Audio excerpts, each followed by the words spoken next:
Hi friends, आज मैं आपके सामने मेरी खुद की एक सक्सेस स्टोरी लेके आई हूँ लॉस्ट एंड फाउंड की। सबसे पहले आप सबको नवरात्रि की शुभकामनाएं। नवरात्रि शुरू हो गई है, इसी बीच हर रोज़ सज धज के जाते हैं नई नई ज्वेलरी पहन के। और यहाँ पे कल मेरे हाथ में मेरी ईयरिंग्स आई और उसके पीछे की एक स्टोरी भी शायद आपको दिख रहा होगा। मैं यहाँ पे उसका फ़ोटो डाल दूँगी और उसके पीछे की स्टोरी भी मुझे एकदम से फ्लैशबैक हो गई और मुझे लगा कि मुझे आपके साथ ये शेयर करना चाहिए, क्योंकि जो लोग मेरे साथ शुरू से जुड़े हैं उनको तो मेरी ये स्टोरी पता है, लेकिन जो लोग नए हैं उनको ये स्टोरी बहुत मोटिवेट करेगी।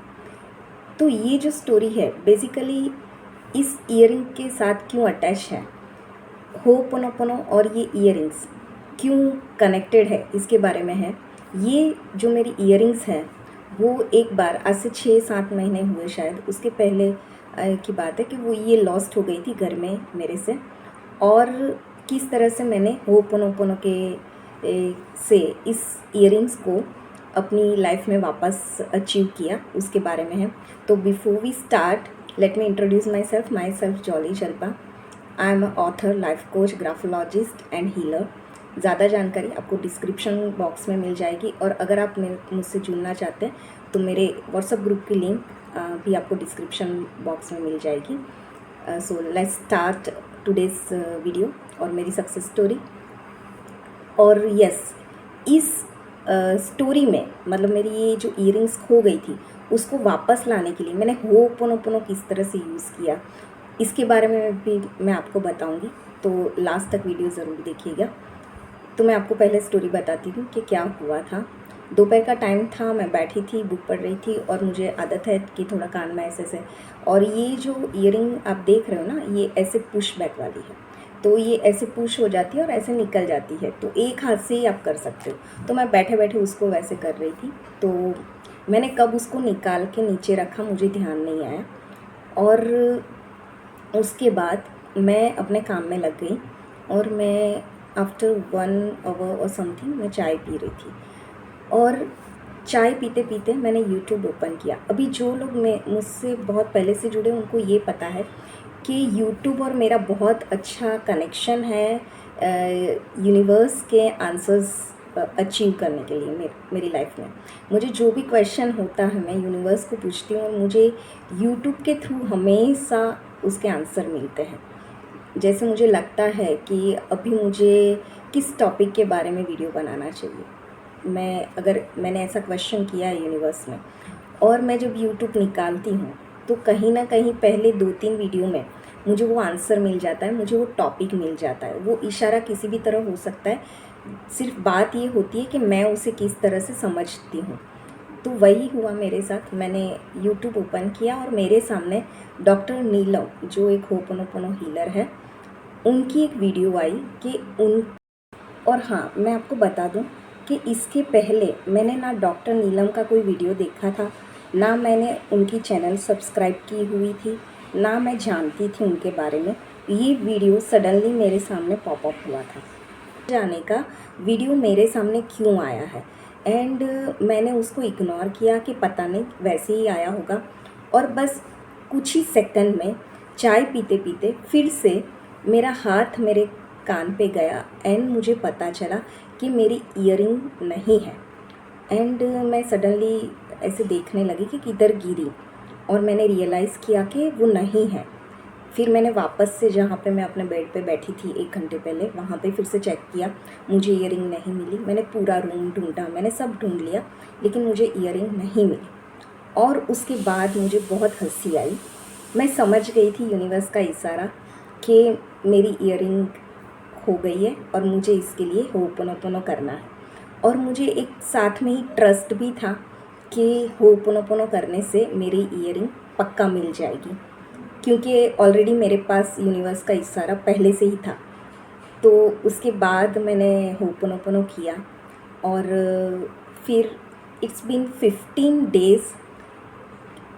डेज़ के बाद, तब तक मुझे ईयरिंग्स नहीं मिली थी। 15 डेज़ के बाद सुबह सुबह मॉर्निंग में मेरे एक बहुत ही पुराने क्लाइंट का कॉल आया मुझे, जिन्होंने 6 से 7 महीने पहले मुझे अपना हैंडराइटिंग सैंपल दिया, क्योंकि मैं ग्राफोलॉजिस्ट भी हूँ, हैंडराइटिंग एनालिसिस करती हूँ और ग्राफोथेरेपी भी देती हूँ। तो उसके लिए उनका फ़ोन आया कि मुझे मेरा एनालिसिस चाहिए। इसके बीच में मैंने बहुत बार उनका कांटेक्ट किया था 2-3 महीने तक कि आपका एनालिसिस रेडी है, आप ले लो, तो आपको अगर ग्राफोथेरेपी करनी है तो समझ में आए। बट उनको टाइम नहीं मिल रहा था, उनको कुछ सिचुएशंस ऐसी हो रही थी कि मेरा और उनका टाइम मैच नहीं हो रहा था। लेकिन इस बार सुबह सुबह उनका सामने से फ़ोन आया एंड आई वॉज शॉक्ड कि आज फाइनली आपको टाइम मिल गया। और उन्होंने बोला कि प्लीज़ आप कुछ भी करके आज टाइम निकालिए और हम बैठते हैं और मुझे एनालिसिस चाहिए। मैंने बोला कि ठीक है।